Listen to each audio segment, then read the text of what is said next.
El Festival La Flor del Actor presenta Foro Teatro Herencia y Memoria. Artista invitado, Jorge Cao.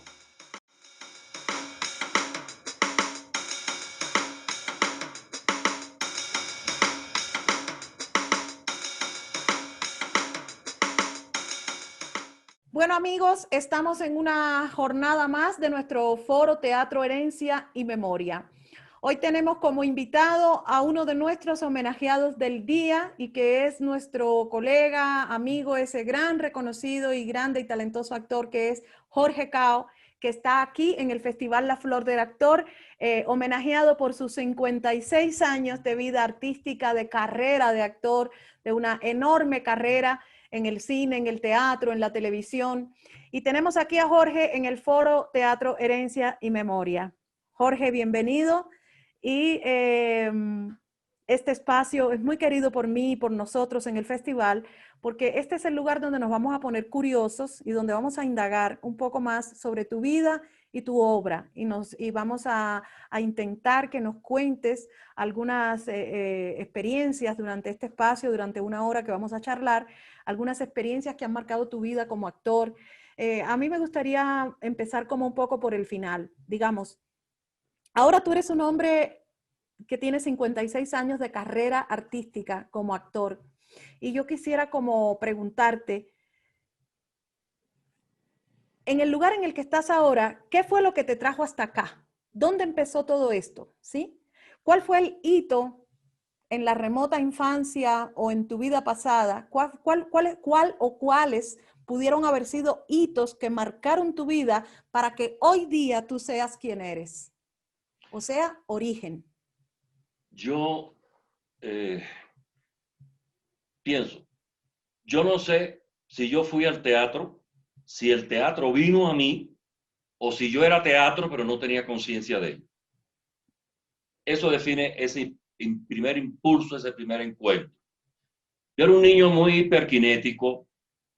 Yo nací en Caibarien, en la costa norte de Cuba, un puerto de mar que tiene calles muy anchas y muy bien cuadriculado, y todas las calles dan al mar, está construido en tierra caliza, el sol es muy fuerte y la gente gesticula mucho y habla muy alto. Por ejemplo, en mi niñez y ya después en mi adolescencia, no en todas las casas había teléfono y tú tenías una novia, ¿no? Entonces le dabas a tu novia el teléfono de tu vecino. Y ya después de las 3, las 4 de la tarde, la gente se sienta en los portales, que son muy anchos, a abanicarse del calor y a darse sillón y a conversar. Era un mundo donde la conversación y el encuentro entre vecinos era muy importante. Entonces a tu novia se le ocurría llamarte por teléfono. El vecino está en la acera de enfrente, sentado en su sillón cómodamente, y es incapaz de dejar su sillón y venir y decirte, como debía ser: Jorge, tu novia te está llamando. No. Este de la acera enfrente dice: oye, Jorge, apúrate, tu novia te está llamando y esto ya es tiempo. Se enteraba el barrio entero. Y para mí, ese sillón, ese balance, ese calor, esos gritos y esa gestualidad es una esencia que está en mí como actor, pero eso lo fui descubriendo con los años. El momento que descubro el teatro, yo estaba en esos portales jugando en la noche, porque los niños en esa época jugábamos en las calles, tenían ese privilegio, se subían en una mata de guayaba, ¿te das cuenta? Podíamos almorzar o comer en casa de cualquier vecino porque todo el mundo era amigo.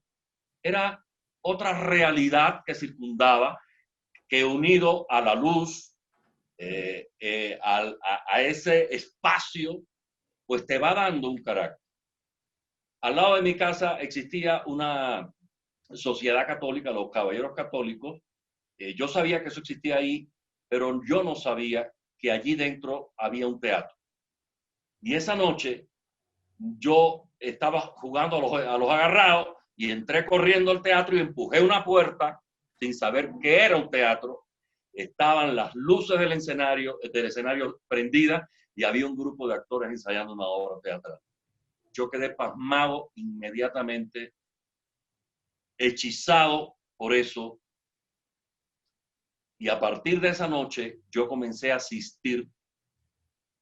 Me sentaba tranquilo, no hablaba, no estaba inquieto, no corría. Estaba observando, observando, observando, observando. Esa primera impresión totalmente óptica me ha conducido toda mi vida. El director de la compañía, al ver, era amigo de mi padre y sabía que yo era un niño loquito, intranquilo, hiperkinético, y le pareció rarísimo de que yo estuviera sentado ahí sin hablar, sin decir nada, mirando, tranquilo, ¿ok? Y me preguntó, Jorgito, ¿a ti te gusta el teatro? Y yo dije, sí. ¿Y a ti te gustaría trabajar en el teatro? Yo dije, sí. ¿Y qué tú sabes hacer? Yo dije, cantar. Me dijo, ¿tú sabes cantar? Yo dije, sí.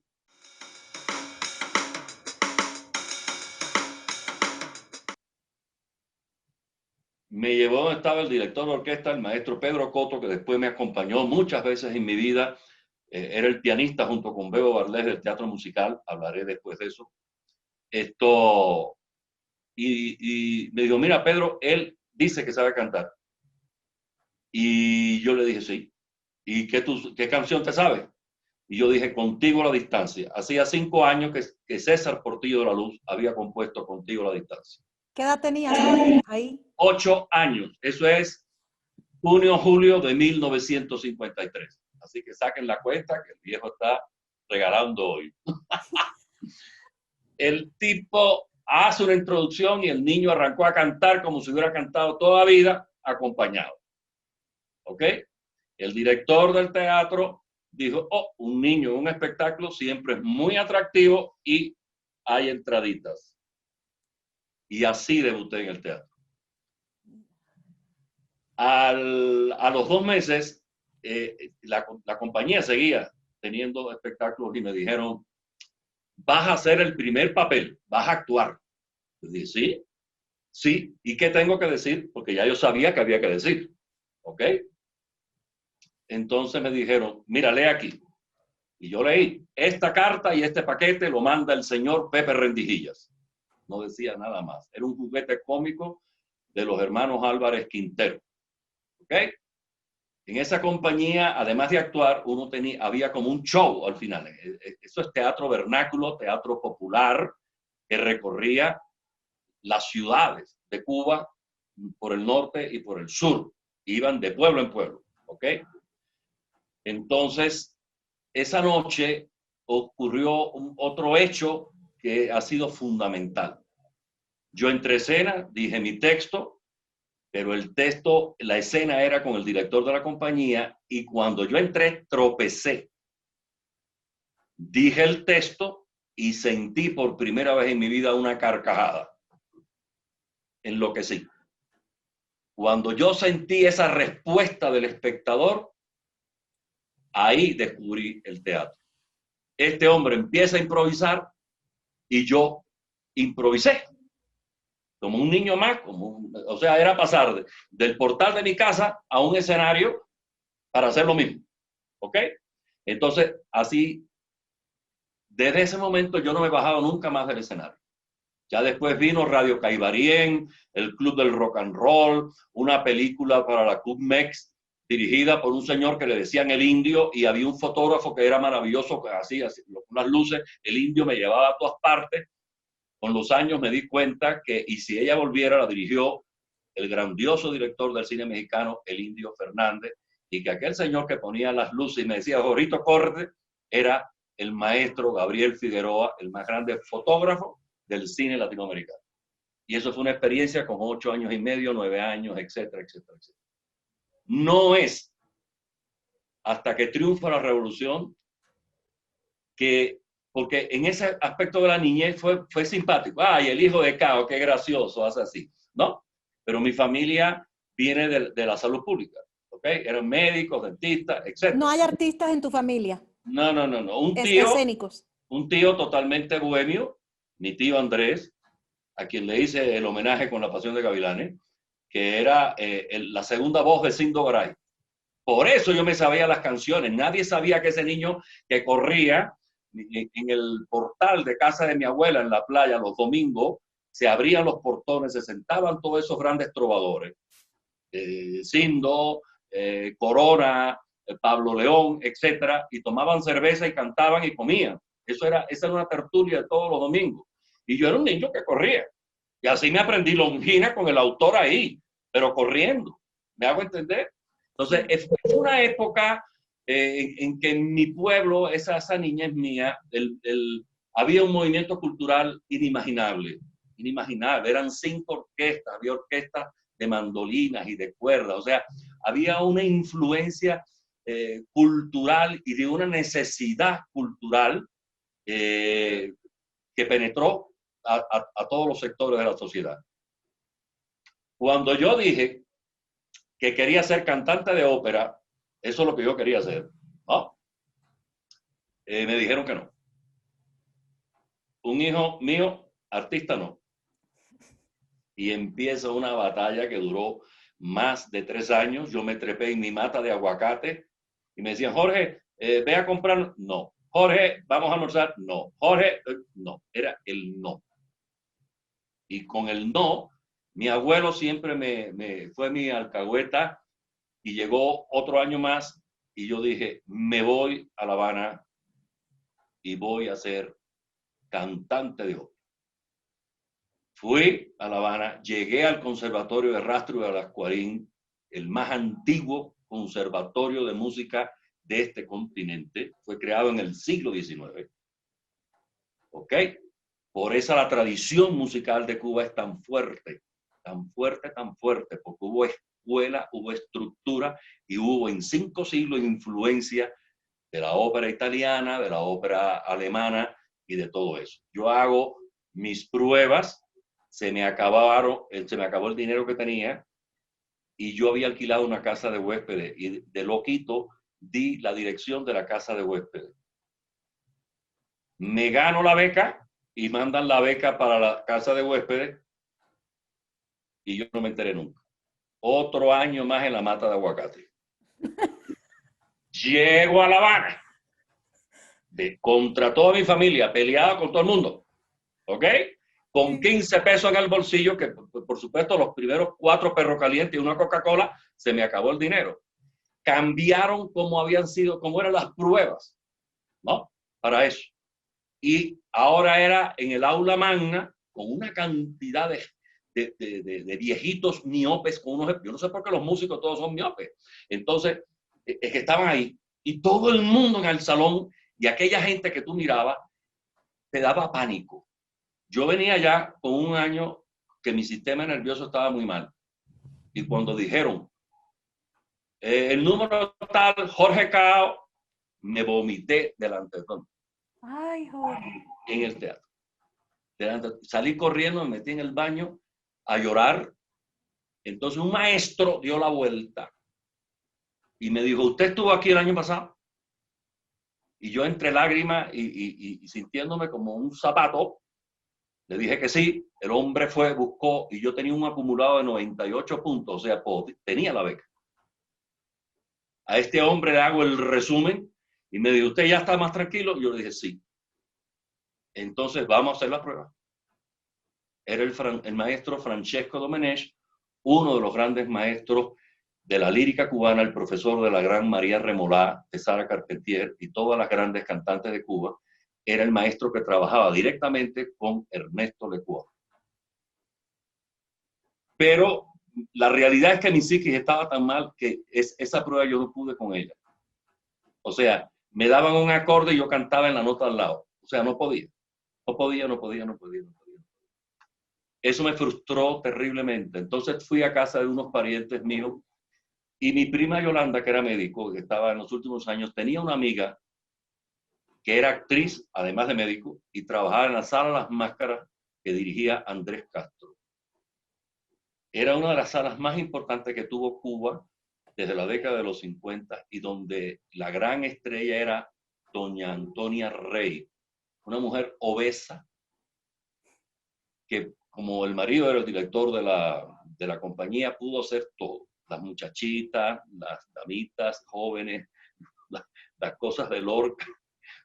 Cuando lo había haciendo un Lorca en una cama yerma, sonaba el bastidor de la cama, y yo decía, la gorda se va a caer, pero era una actriz que a los 2 segundos de estar en escena tú no sabías qué edad tenía, y tú podías creer que era Julieta o era lo que ella quisiera ser. Una actriz descomunal que después en Nueva York hizo una gran carrera. ¿Cómo era su nombre, perdón? Antonia Rey. Antonia Trabaja en Rey. El Padrino, en el primer Padrino. Ya. ¿Okay? Ellos abrieron las máscaras muchos años después en Nueva York. Bueno, eso es un pasado. Resumiendo que esta actriz me da la dirección de la Escuela de Arte Dramático de La Habana. Llego allí y estaban haciendo las primeras inscripciones y me dicen que sí, me podían inscribir, le di todos los papeles que yo llevaba, pero que había 45 días de seminario, porque ya yo era el 300 no sé cuántos de los que se habían inscrito, y nada más que había 8 becas de 300 algo. Y se hacía 45 días con todos los profesores de la escuela para seleccionar si te daban o no la beca y comenzar a estudiar en la primera escuela de artes dramáticos fundada en este continente en el año 37 por un austriaco alumno directo de Stanislavski.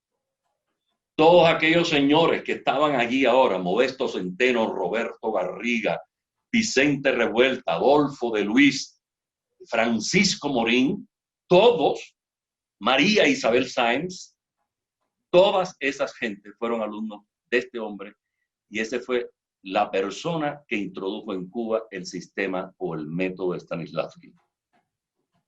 Y de allí comenzó el desarrollo de todos esos profesores, de toda esa gente. Una María Isabel Sáenz que hacía la Medea en la escalinata de la universidad y las columnas sin micrófono, y el público estaba sentado en la calle L y oía a Medea. Ya te puedes imaginar la voz. Fue mi maestra de voz y dicción. Qué maravilla, qué fortuna esa época, Jorge. Qué fortuna. No te puedes ni imaginar. Si tú me preguntaras en qué momento de tu vida tú has sido feliz, yo te puedo decir la Escuela de Artes Dramáticos de La Habana. ¿Por qué, Jamás Jorge? he conocido gente que amara tanto su profesión, porque ya no era solo nuestras 13 asignaturas, era un currículum muy sólido, que no podías perder ninguna asignatura, ni las teóricas ni las prácticas, y que cada uno de esos profesores eran especialistas con una larga profesión de maestro y conocedor profundo de su especialidad, ¿no? Yo te diría que el momento más feliz de mi vida fueron esos 3 años en la Escuela de Arte Dramático de La Habana.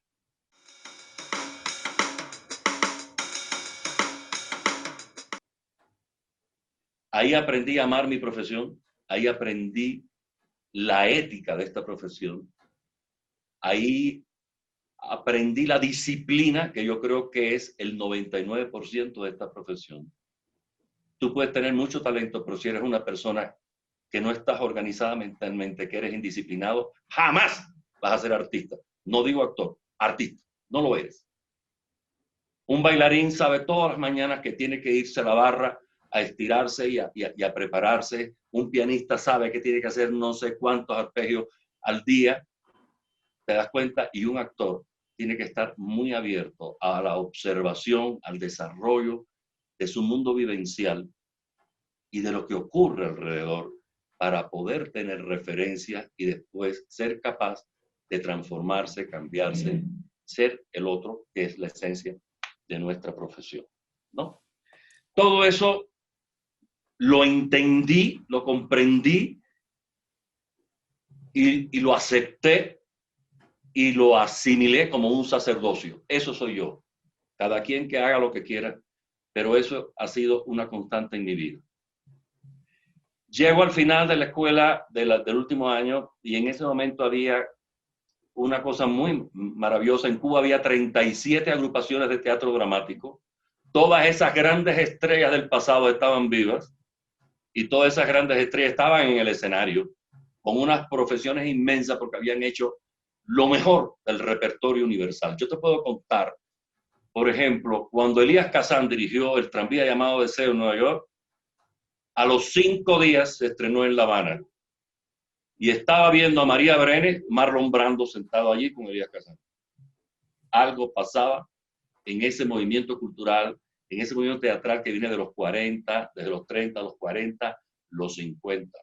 O sea, había un movimiento teatral muy grande. Si se estrenaba Girodox en París, en Cuba se estrenaba. ¿Me hago entender?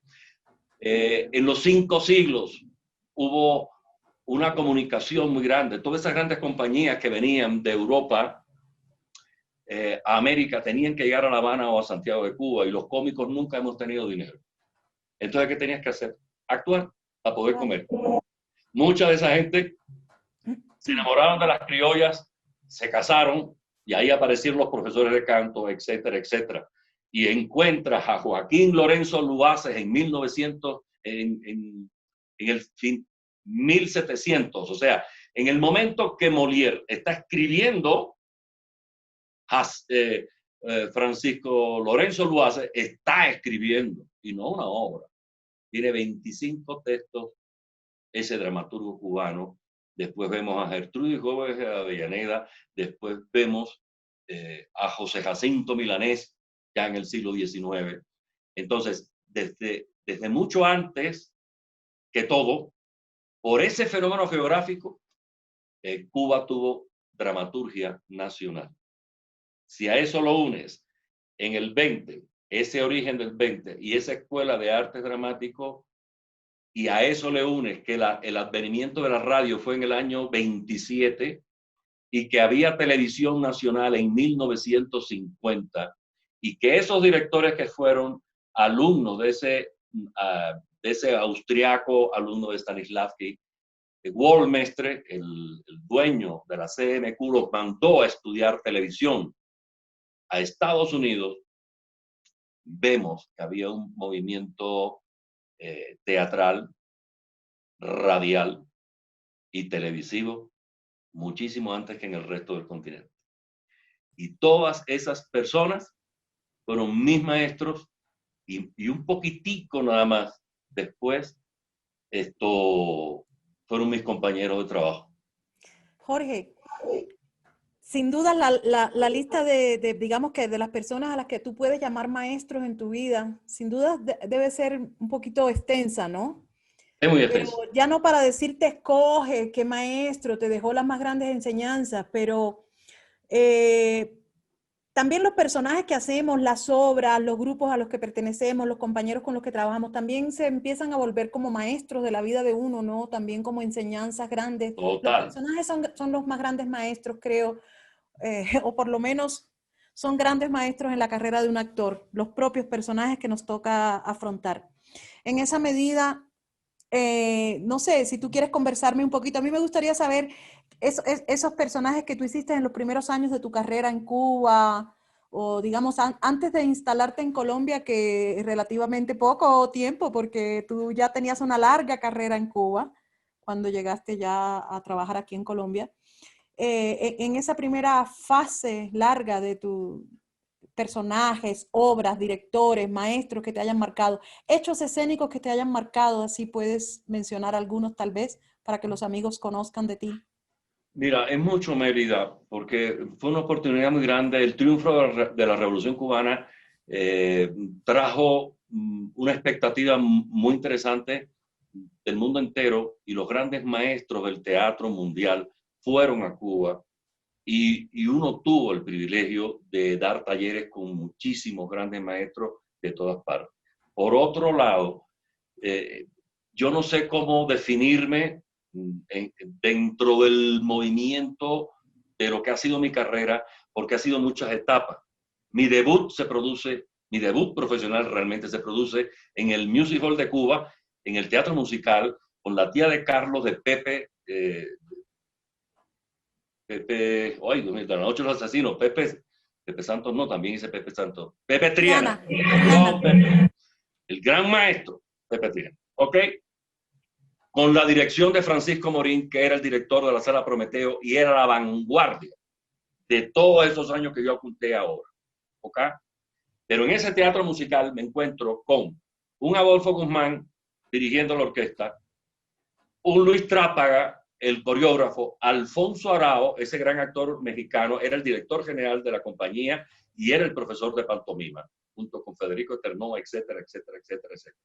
Entonces, yo llegué bajo protesta al musical, porque en ese momento yo era más trágico que Sara Bernardo.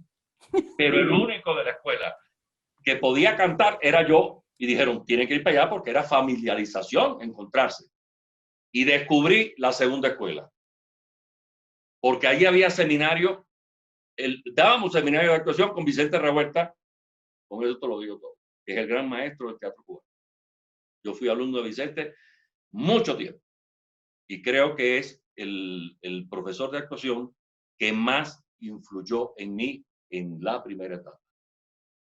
Salto del musical y voy a dar el tumbo a ver una obra de teatro que fue un gran éxito de la gloriosa María de los Ángeles Santana en la Sala Arlequín. La Sala Arlequín quedaba en la rampa de La Habana, encima del Club Ticoa.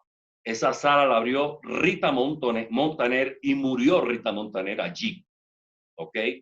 En mi época, la superestrella era María de los Ángeles Santana. Yo voy a ver una obra y veo que hay en el programa los futuros estrenos y se anuncia Panorama desde el puente de Arthur Miller. Y yo, un niño prepotente que me la creía saber toda, era una polilla de biblioteca, me lo leía todo, lo veía todo, era obsesión maníaca compulsiva de saber, porque tenía que saber. ¿Verdad? Entonces dije, si en Cuba se hace esa obra, la hago yo. Pero yo no conocía ni a María Rosales Santana, ni a Rubén Vigón, ni a nadie. Pero mis maestros de la escuela sí eran amigos de Rubén Vigón. Entonces le pedí de favor a mis maestros que hablaran con Rubén Vigón a ver si me podía hacer un casting para el Panorama de después. El casting estaba cerrado. Pero Vigón, porque era muy amigo de los otros, le dijo, está bien, manda al muchacho a ver qué hay. Llego y me dice, usted tiene que traer mañana una escena de teatro dramático contemporáneo, una escena clásica, un poema y una canción. Empiezo a llamar a todos mis compañeros de la escuela y nadie me podía ayudar. Yo tenía todo el repertorio universal de las escenas que uno hace en la escuela, ahí rapidito para poderlo hacer. Y me inventé un monólogo de la dama de Mercurio Dulce de Tennessee Williams. El personaje, yo tenía 19 años y el personaje tenía 50 y pico. Era un drogo, yo ni fumaba, en fin. Bueno, me aprendí aquello.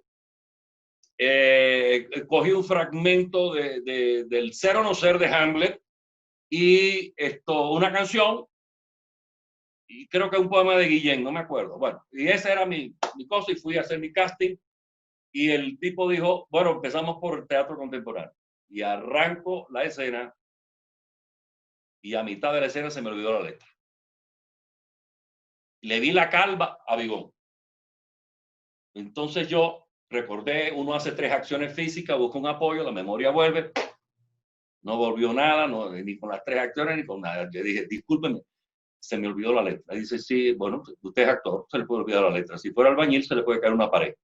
Yo voy a salir y usted se quede estudiando. Cuando yo entre y usted esté decidido a hacerlo, hágale escena. Bueno, imagínate la tragedia que significa aprenderse la letra ahí en el momento que te están haciendo la prueba y el ansia loca de ser actor. Yo sentí como que una butaca se bajó, yo dije, este señor está ahí. Y arranqué a hacer escena. Ya me importó si tenía 57 años y no sé qué cosa, saqué todo el arsenal de temperamento, acabé con todo lo que tenía allí, se me salieron todos los mocos, lloré, grité, rompí y acabo de hacer.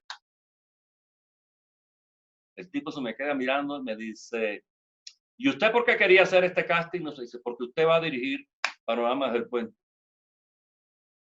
Le dije, me dijo, yo no voy a seguir viéndolo.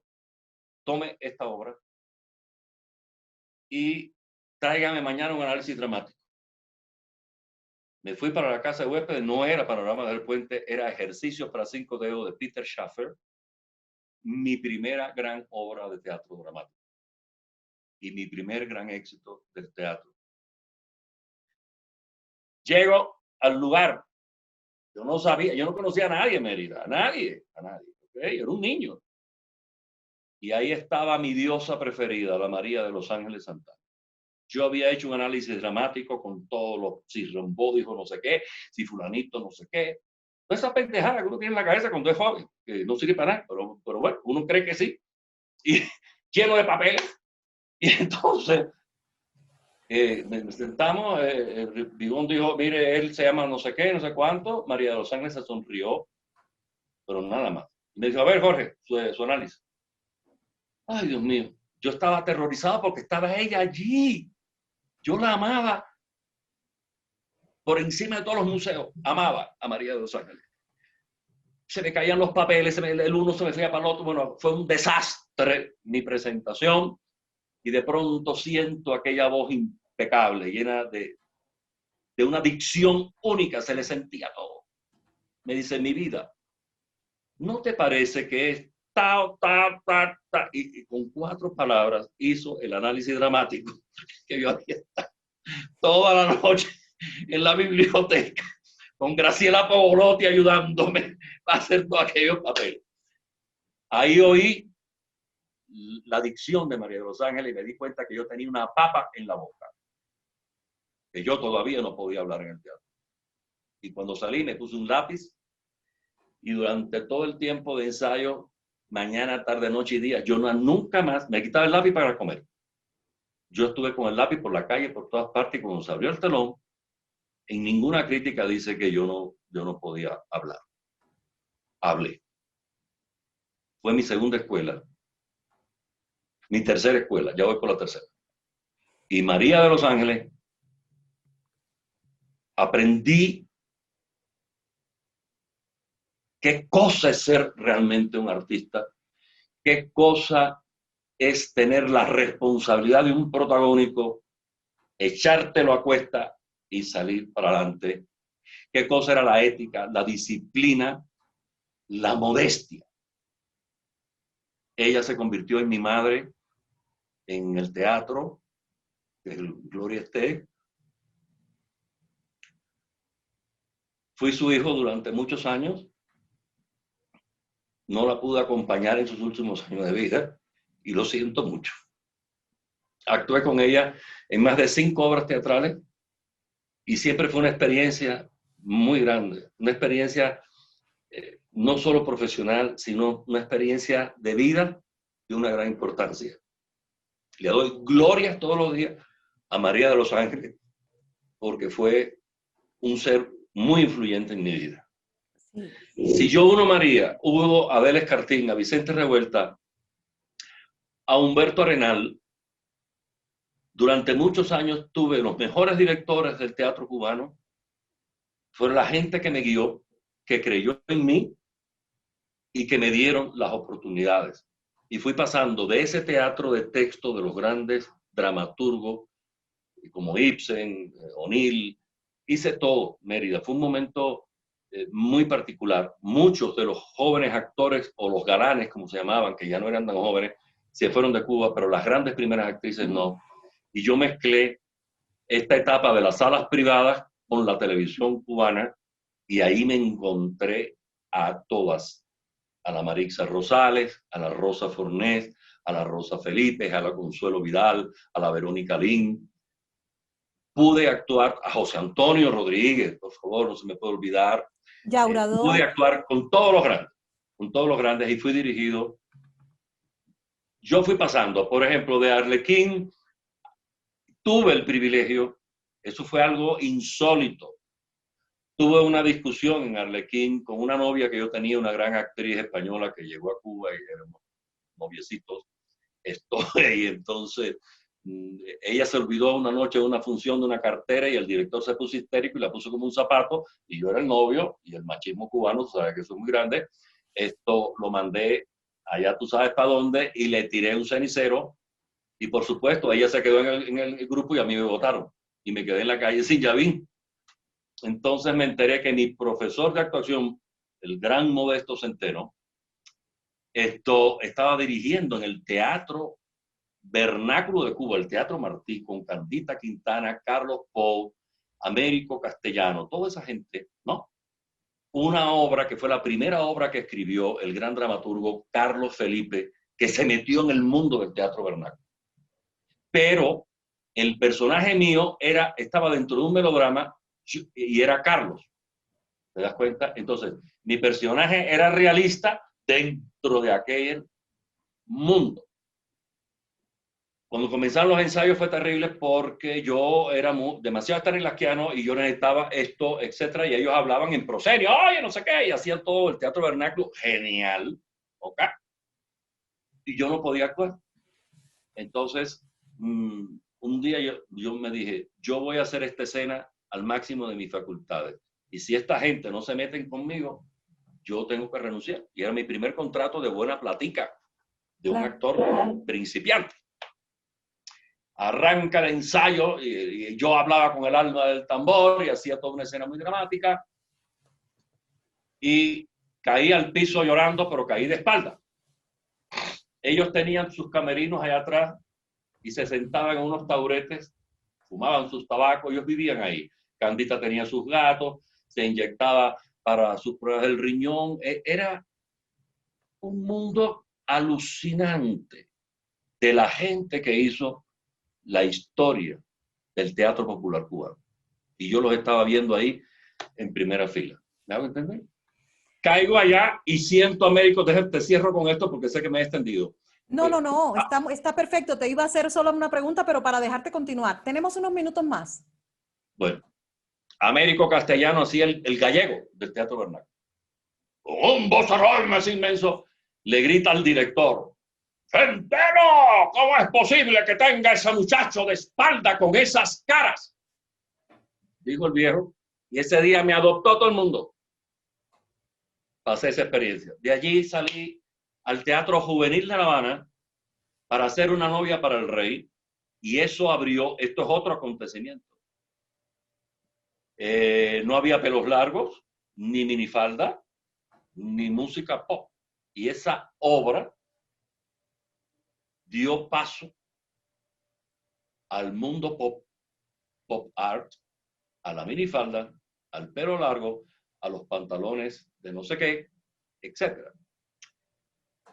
Arrancaron las puertas del teatro el día del estreno cuando se anunció todo lo que iba a suceder allí. La música era de los Beatles, no, los Beatles estaban prohibidos. Bueno, era un acontecimiento y para remate del cuento hice el primer desnudo del teatro cubano involuntariamente. Seguiría esto, pasan años y me voy entre el conjunto dramático, teatro, estudio. Continúo trabajando con Vicente, con Raquel Revuelta, un ser que yo amé también con profundidad, que me enseñó mucho. Tú me estás hablando de personalidades, son todas. Todas. En ese momento estaba Sergio, estaba Yauradó, estaba Berta Martínez, la gran maestra. Estaba Ana Viña, también es de esa Ana, época. era ya una gente que tenían 4 o 5 años antes que yo. Ana Viña, Isabel Moreno, Miriam Learra, todas esas primeras actrices que después ya yo me convertí en sus parejas para poder actuar. ¿Te das cuenta? La Daisy Fontao, que ha trabajado conmigo, Idalia Enreos, Gladys Enreos, o sea, son todas las Soa Fernández, Ingrid González, era toda la pléyade que sí surgió del último año antes del triunfo de la revolución, ¿no? Al momento que ya yo llego, que es el año 64, al teatro profesional, y esas actrices fueron mis parejas en el teatro cubano y en la televisión, Susana Pérez, Pareja quiere decir partner de escena, parejas sí, de las escena. parejas, para poder hacer las parejas en todas las obras hay parejas. Ah, entonces, sí. fui pareja de toda esa gente, pero con quien más trabajé fue con Daisy Fontao. Desde antes de llegar y muchos años después, cuando llegué al Rita Montaner, pues fuimos pareja de todo lo importante. Esta noche se improvisa la comedia de Luigi Pirandello, dirigida por el maestro Atahualpa del Chopo, que era el director y fundador del Teatro Galpón de Montevideo. Hicimos Orfeo Desciende de Tennessee Williams. Ha llegado un inspector de Priestley. Te estoy hablando todos los clásicos, Cyrano, Las cosas de Loace, Molière, bueno, no sé, miles. Y después pasamos a hacer teatro cubano recién hecho, recién frito, y para volver a traer al público, porque nos habíamos ido a una experimentación extrema y el público se fue. Y entonces había que rescatar el público y se empezó a hacer teatro cubano de actualidad. Ya no solo los maestros, no solo Virgilio, no solo Electra, todo eso ya lo habíamos hecho. Y funcionó. Desde entonces el sótano se llenó de público y nunca más se fue de la sala, por lo menos hasta que yo estuve allí 16 años. ¿Ok? Pasando después de esa etapa, en el Rita Montanero ocurre algo que es un antes y un después mío. Había una niña que era hija de unos actores, que cuando yo era el galán famoso, me veía y se desmayaba. Y yo le daba boca a boca y de todo eso a la muchachita. Bueno, no era tan muchachita, pero era así.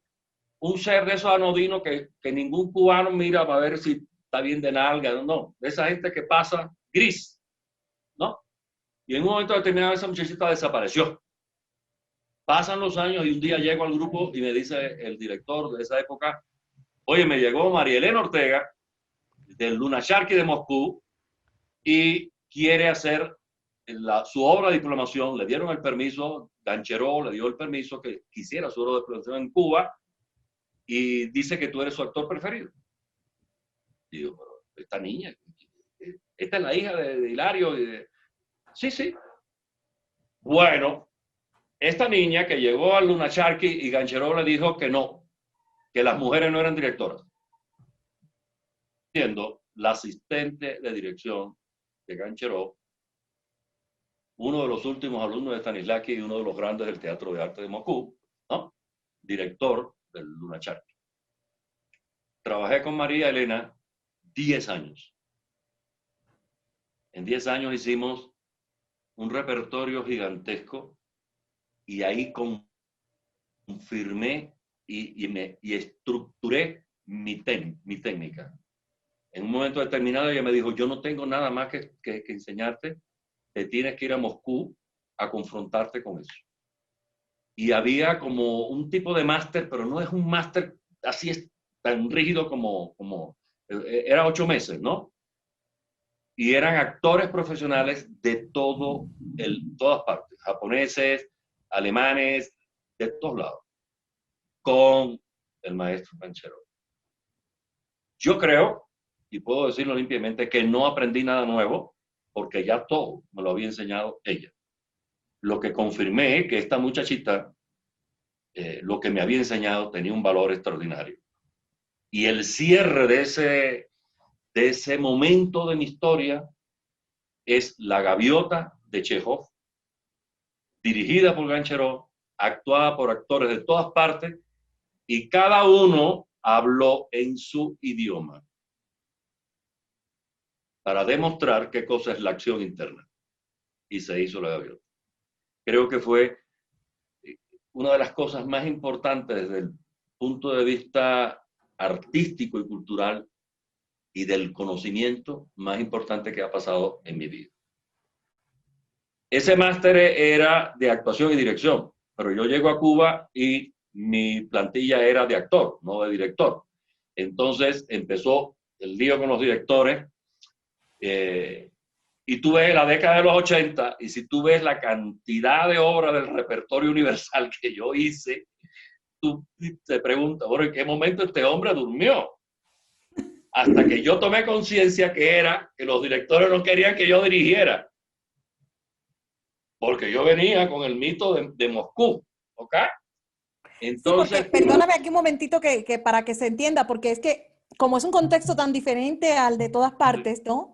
El de Cuba, sí, el que tú mencionas, sí, es que cuando mencionas la plantilla, como para de pronto aclarar, claro, a nosotros lo sé porque soy cubana, como sabes, nos asignaban unos roles, el gobierno, pues las entidades estatales a las que pertenecían todos los grupos, unos roles que tú no podías trascender. Si eres actor, si eres director, si eres el vestuarista, y al contrario de lo que hacemos hace tantos años y lo que hacemos ahora, que la gente de teatro hacemos todo. Porque eran compañías Las teatrales muy especializaciones sólidas que llamaban. tenían especialistas de todo y el Estado las subvenciona, eran 37 agrupaciones. Entonces Sí. yo vengo con esta experiencia nueva a abrirme paso. Ya yo había hecho mis pininos como director en el Movimiento Nacional de Aficionados, sobre todo en el Ejército Cubano, ¿okay? Porque ahí me he ido obviando muchas cosas. Obvié la guerra de Angola, obvié el servicio militar, obvié todo eso, que son experiencias de ¿Estuviste en vida. Angola, Jorge? Sí, claro. ¿Estuviste en la guerra de Angola? Sí, sí, sí. 2 Jorge, años y medio. dime algo que no hayas hecho. No sé. Has hecho todo. También estuviste en la Eso me guerra de preguntan Angola. los No lo puedo nietos. creer. Eso sí no lo sabía de Cuando yo me ti. pongo a hablar así como loco y se me van saliendo las cosas que ellos no saben, me dicen, ¿pero qué más tú vas a hacer? Sí. Bueno, resumiendo, empecé a escoger los peores actores de la agrupación y hacer teatro callejero o teatro de extensión teatral para la fábrica, y así empecé a dirigir, ¿no? Y a dirigir hasta que ya al fin no pudieron más y me dijeron, bueno, está bien, ¿qué vas a dirigir? Y empecé a dirigir ya como director y actor y todo eso. Esa es toda otra etapa. Me voy de ese grupo y Armando Har se reunió con un grupo de actores que ya teníamos una trayectoria. Armando Har, el ministro de Cultura en esa época de Cuba, y esto nos dijo, ustedes se pasan la vida entera criticando la televisión, pero ¿qué hacen ustedes para mejorar la televisión? Y a mí me pareció un razonamiento lógico, porque si había un grupo de gente de mi generación y los que estaban un poquito más adelante, pero que estábamos en la misma generación, porque la diferencia eran 5 o 6 años de edad, y ya éramos la gente que teníamos un desarrollo. Bueno, ¿por qué no hacíamos televisión? Pues la razón, lo que debía de cambiar, algunas cosas de esa estructura, y así fue mi regreso a la televisión. Y empecé a hacer el Cuento Universal, el Gran Teatro ICR, seriados muy breves, hasta que llegó el punto más alto de lo que yo pude hacer en la televisión colombiana, que se llama Chiralat, una serie escrita por la gran poeta Cherry Lima, de la televisión cubana. Una serie que ocurría en un planeta diferente. Esa serie tú le pones el León de la Metro y parece que lo hicieron los gringos en un periodo especial en Cuba donde no había nada. ¿Tú sabes lo que es nada? Talento.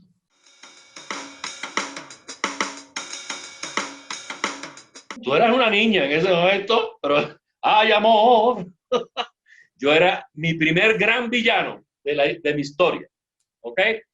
Pero yo no podía dejar el teatro. Entonces ocurre mi encuentro con otra gran maestra, con Miriam Lescano y Teatro Mío. Y llega el momento de hacer teatro cubano comprometido, contemporáneo, sumamente difícil, donde yo pude aplicar todo mi conocimiento adquirido y hice 5 de las grandes obras de Alberto Pedro Torriente, en una agrupación que me parece que fue la vanguardia de ese momento. Claro, tú mencionas a Alberto Pedro. Tú actuaste en Manteca, ¿cierto? Hice Manteca, hice El Maestro y Margarita, hice Los Pecados de Inés de Hinojosa y Weekend en Bahía.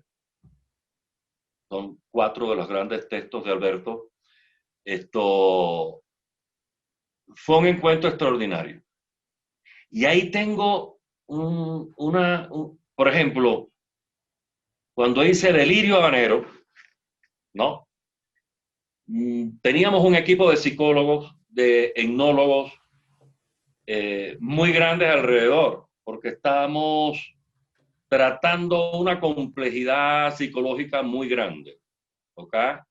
Éramos locos, esquizofrénicos, que creían ser un muerto vivo que había llegado a la nocturnidad de La Habana y se discutía qué cosa era la cultura cubana, qué cosa era la nocturnidad y dónde estábamos. ¿Ok? Eso tenía una cantidad de capas muy especiales. Yo me ingresé en el sanatorio de Mazorra como 2 semanas. Me tuve que ir corriendo porque una loca quería cortarme los testículos y todas esas cosas que experimentamos los actores para poder llegar a lo que estábamos buscando, pero yo estaba buscando cómo era el comportamiento de la esquizofrenia, ¿no? Esa obra yo interpreto a ese loco que creía ser un muerto vivo, que el Benny Moré había reencarnado en él. O sea, eso es de una complejidad total. Y esa obra se estrena en España en una quincena de arte cubano, porque que llevó Pablo Milanés a España.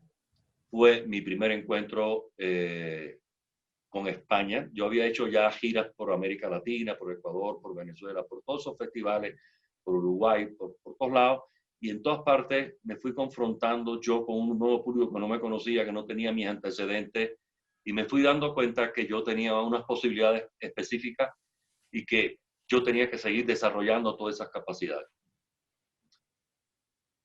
Yo me había conocido con Jorge Ali Triana, el maestro del teatro y el cine colombiano, en la Escuela de San Antonio de los Baños, la Escuela de los Tres Mundos.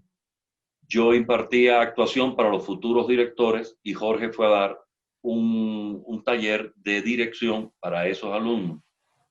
Yo estaba todavía en el teatro y Jorge fue a verme al teatro, vio mis películas. Yo conocía todas sus películas porque yo había estado muy cerca del cine, en el cine cubano, de cómo había editado la mayoría de su filmografía en Cuba.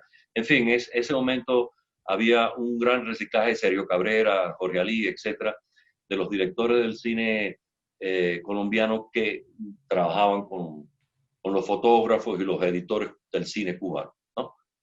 Cuando Jorge terminó el taller, me dijo, yo quiero trabajar contigo, yo quiero que trabajemos, yo quiero que vayas a Colombia. Y empezó a pasar años. Yo hice todas esas giras por todas partes y me había quedado en España haciendo ejercicio para un actor en la Casa América, 6 meses en Casa América. Eso me abrió todas las puertas. Hice una película. He ido para el teatro, he obviado el cine y otra cosa porque no acababa más nunca, ¿ok? Me hice una película en España y había hecho 2 castings importantes porque mi súper objetivo era el cine español. Se estaba produciendo cosas ahí extraordinarias, pero es un medio muy difícil de entrar, es un medio que si no tienes la C y la Z correctamente, olvídate la noticia, que no actúas, etc. Había hecho en el año anterior 2 películas en Cuba y me llamó la gente del Instituto de Arte Cinematográfico para que yo presentara en el Festival de La Habana esas películas. Y yo voy a La Habana a presentar las películas y allí llega la propuesta de Jorge Ali Triana para venir a Colombia a protagonizar Pecado Santo, y ahí comienza toda la historia, que ya es como historia patria que conoce la gente porque está en todo.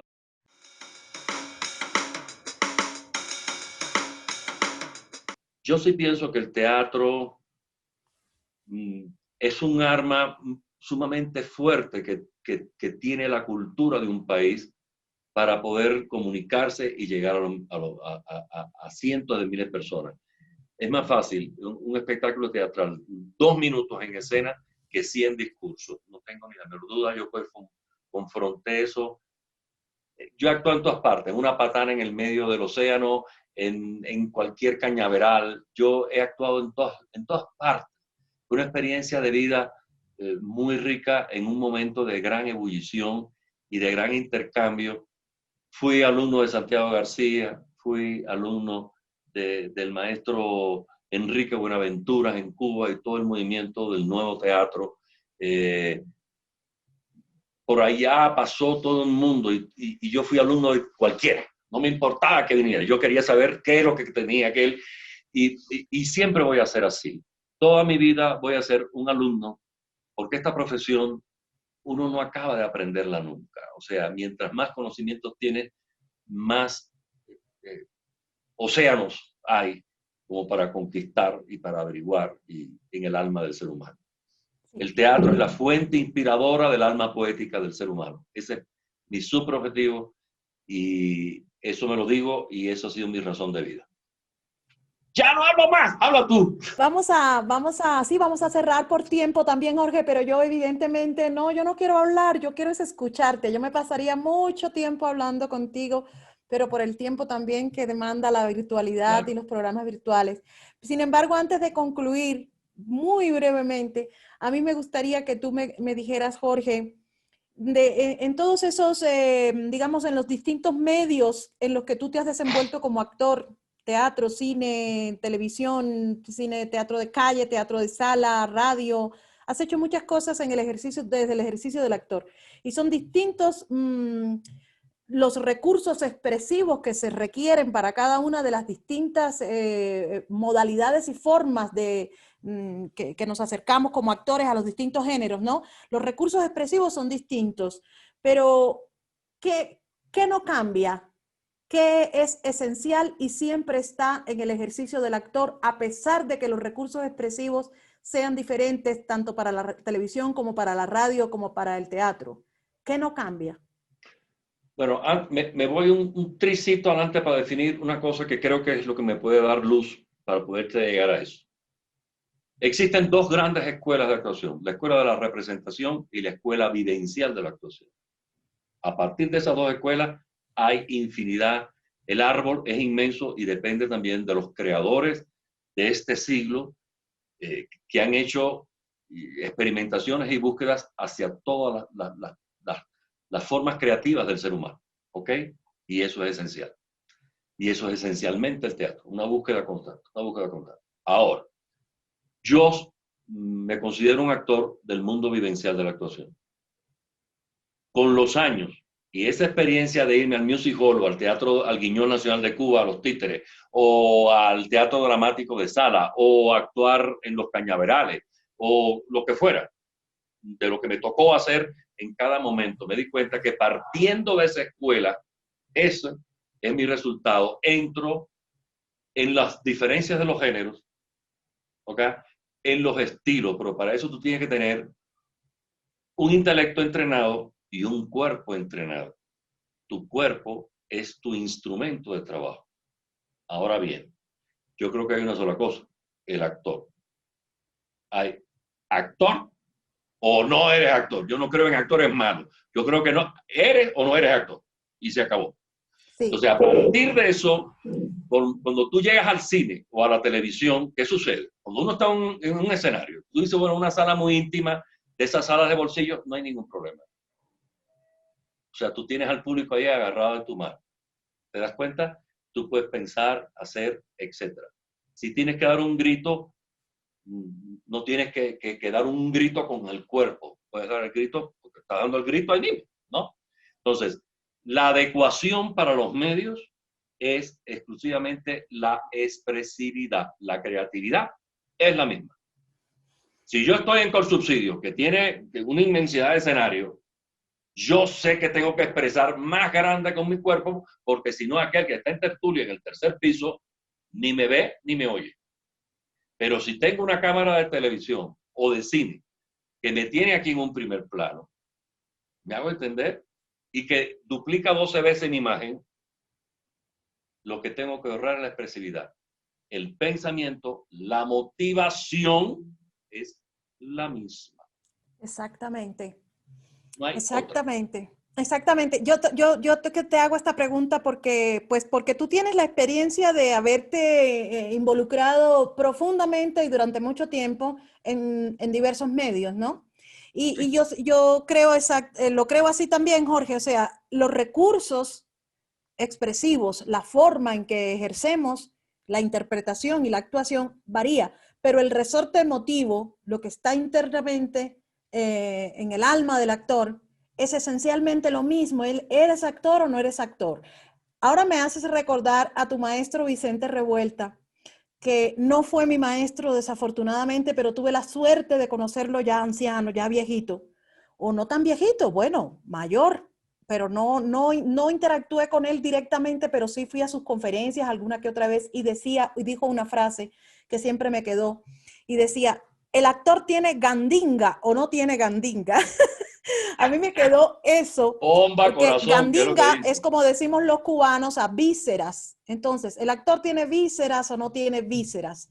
Y hablando de la flor del actor, en definitiva, la flor del actor, según Seami, es también las vísceras del actor, es también el estado emotivo, la capacidad de transmitir una emoción, que es lo único que no envejece a lo largo de la carrera de un actor, ni se modifica de acuerdo al diferente medio que estés incursionando. O sea, Eso es lo esencial. lo esencial, el mundo interno, aquello que al contrario de envejecerse, se fortalece con los años y se fortalece aún más cuando transmites lo que sabes a otras personas.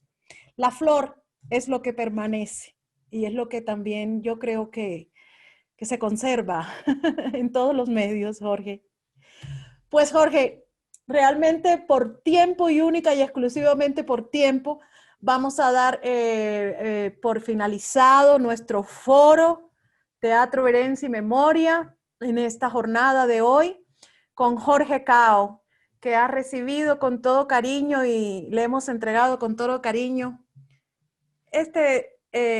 digamos, sencillo reconocimiento, pero profundo. Para nosotros es profundo y es de vida. La flor del actor. Gracias, Jorge. Muy agradecido a ti por quién eres, por cómo te proyectas y porque se te haya ocurrido esto. Eso habla mucho de ti como ser humano y como artista. Gracias, Mérida. Gracias, Jorge. Gracias.